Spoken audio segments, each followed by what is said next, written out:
Vamos dar continuidade à explicação sobre o filo dos quinidários, tá? Aqui nesse vídeo na parte 2, onde nós iremos falar um pouquinho mais sobre a reprodução desses animais, tá? E a sua classificação, tá? As classes que existem dentro do filo dos quinidários.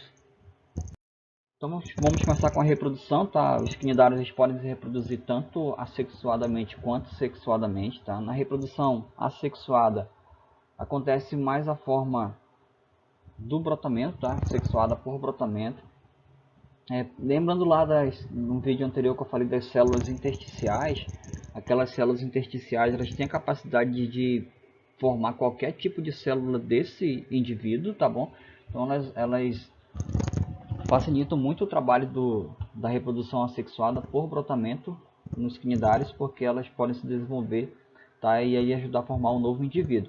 Então aqui embaixo tem um exemplo de uma hidra se reproduzindo assexuadamente por brotamento. Então é bem simples, tá? A gente vê aqui crescendo um brotinho aqui do lado, tá? Na parte lateral do corpo da hidra adulta. Ele vai crescendo, crescendo, até chegar a um certo ponto em que a hidra adulta se livra dele, tá? O broto fica livre e vai formar ali um novo indivíduo. Lembrando que esses aqui vão ser organismos geneticamente idênticos, tá bom? Porque é uma reprodução assexuada, ali não houve mistura de material genético. Tá legal? Então isso aí é a reprodução assexuada por brotamento, ela é bem simples de entender, tá? E quem facilita muito esse trabalho, tá? São as células intersticiais que compõem aí o organismo dos quinidários. Na reprodução sexuada é um pouquinho mais complexo, mas é bem tranquilo de entender também. Eu vou explicar duas formas que acontecem, tá? da reprodução sexuada. A reprodução sexuada normal mesmo e a reprodução sexuada por alternância de gerações, tá? Que está no slide seguinte. Então aqui eu citei aqui o exemplo de uma hidra, tá? A reprodução sexuada nas hidras.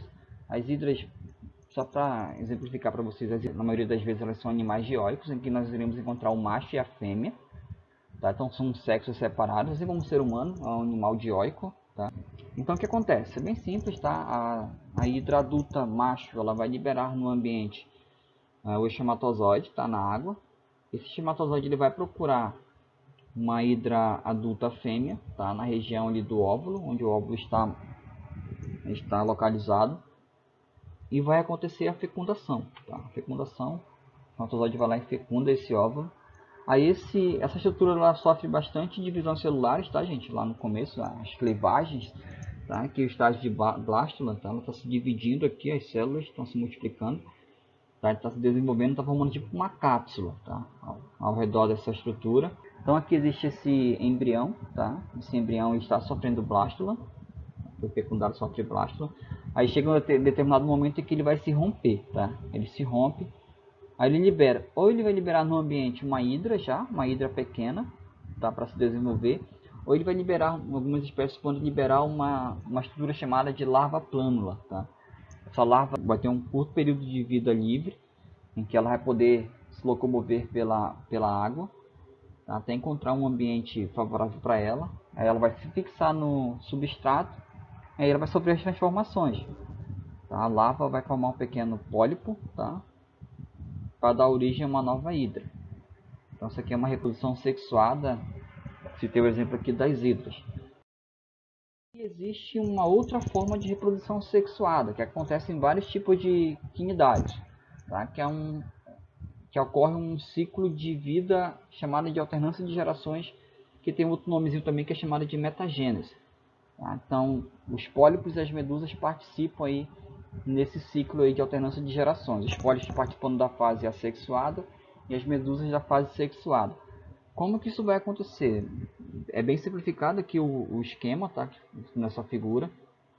Temos aqui um pólipo bem desenvolvido, um pólipo adulto. Então tem várias ramificações em que ele vai produzir as pequenas medusas. Tem aqui um gonozoide, tá? Gonozoide, liberando elas. Libera as medusas no ambiente, as medusas jovens. Essas medusas elas podem ser tanto macho quanto fêmea, tá? Podem ser tanto um quanto o outro. Quando a medusa ela é macho, ela vai liberar no ambiente espermatozoide. Acompanhe o pensamento, tá? A medusa macho libera espermatozoide no ambiente. Aí esse espermatozoide ele vai procurar o óvulo que a medusa, tá? que a medusa lançou no ambiente, ou vai acontecer uma fecundação interna, tá? Esse espermatozoide vai procurar a medusa fêmea e vai fecundar o óvulo, tá, dentro dela. Lembrando lá o esquema das idas que eu falei ainda há pouco. Está acontecendo aqui uma fecundação interna, que é o caso desse esquema aqui, dessa figurinha, tá, desse ciclo. Após a fecundação, acontece lá o desenvolvimento do óvulo, tá? Ele sofre lá as clivagens, as divisões celulares, ele se desenvolve, aquela cápsula se rompe e ele libera no ambiente uma larva, tá? Aqui é a larva plânula, é uma larva de vida livre, ela vai poder nadar pelo ambiente durante um período, até encontrar um ambiente favorável para ela. Ela vai se fixar no substrato e vai sofrer as transformações, tá? Até originar um novo pólipo. Aí vai iniciar a fase assexuada, tá? A fase do pólipo é a fase assexuada, em que ele vai crescer e vai reiniciar aqui o ciclo, tá? Produzindo aqui as medusas para que elas possam ser lançadas no ambiente. Tá? Então é aí que acontece, tá? É assim que acontece a reprodução. É por alternância de gerações ou por metagênese. Isso aqui é o exemplo da obelia, tá? Um tipo aqui de quinidário. Vou falar um pouquinho sobre a classificação deles, tá? Existem algumas classes ou subfilos dos quinidários. Eu coloquei aqui informações gerais deles, começando com a classe Anthozoa. Essa classe, tá? A classe dos antorozoários, é composta de animais marinhos, tá? Nós vamos encontrar indivíduos representados exclusivamente pela forma pólipo, tá? Então eles vão ser indivíduos de vida sésseis, tá? Não vão se locomover, ou vão poder se locomover uma vez bem pouco, tá? Os pólipos eles podem viver isolados, como as anêmonas, isso aqui é um exemplo de anêmona, tá? Ou formar colônias como os corais. Os pólipos secretam um exoesqueleto composto de calcário, que são responsáveis pela formação dos recifes de corais que existem pelos oceanos, que vão servir de abrigo e alimento para os animais, como crustáceos, moluscos e os peixes de litoral, tá? E inclusive vai atrair outros predadores para perseguirem esses peixes, como os tubarões. Os corais eles vão obter boa parte do seu alimento da matéria orgânica produzida pelas algas, as algas que vivem associadas com eles, que vão servir que vão conferir a cor, tá? Esse colorido todo que nós encontramos aí nos corais. Um problema sério hoje em dia no mundo, tá? Nos oceanos, que é chamado de branqueamento dos corais. Isso aqui está acontecendo porque está elevando a temperatura dos oceanos e as algas são sensíveis a essa modificação e elas estão morrendo. Notem que aqui os corais estão todos branqueados, né? Inclusive lá na grande barreira de corais lá da Austrália, uma grande parte já está morrendo, tá? Devido a essa mudança climática aí que pode estar sendo causada pelo ser humano. Tá? O ser humano pode estar acelerando esse processo. Aí os animais não têm tempo para se adaptar a essas modificações. E outra coisa que está acontecendo também, os oceanos eles estão ficando cada vez mais ácidos, tá? Devido à alta concentração de gás carbônico. Isso aí também está causando lá pelas indústrias e tudo mais. Aí são as poluições, a poluição generalizada do planeta.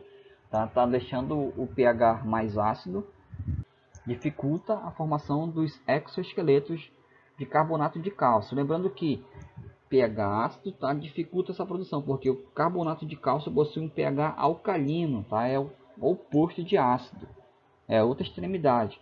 Então se o pH está ácido, ele vai dificultar a produção desse exoesqueleto aqui. Então isso aí também está desacelerando aí o crescimento dos corais e os recifes estão aí morrendo aos poucos. Tá? Então é um cuidado que nós temos que ter com esse tipo de ecossistema aí no futuro. Futuro não, agora. Né? A gente cuidar agora. Outra classe dos quinidários são os hidrozoas, tá? Os hidrozoários, tá? A classe hidrozoa, que inclui as espécies que formam tanto pólipo quanto medusa no seu ciclo de vida. Lembrando lá aquilo que eu falei ainda há pouco para vocês da reprodução, tá? Com alternância de gerações. Então a gente vai encontrar tanto a forma de pólipo e medusa, que tem um exemplo, as hidras, tá? E as caravelas portuguesas. Tenham cuidado com esse tipo de animal aqui, tá? Ele tem uma toxina muito forte também, pode causar queimaduras em você. Então se você vê, é bonitinho, tá no oceano, for passear, for viajar algum dia, tenham cuidado com essas estruturas aqui. Fiquem longe, é bonito, mas fiquem distante, tá bem? Isso aqui é uma hidra, tá? Um pólipo, e participa aqui, tá? Eles compõem a classe hidrozoa.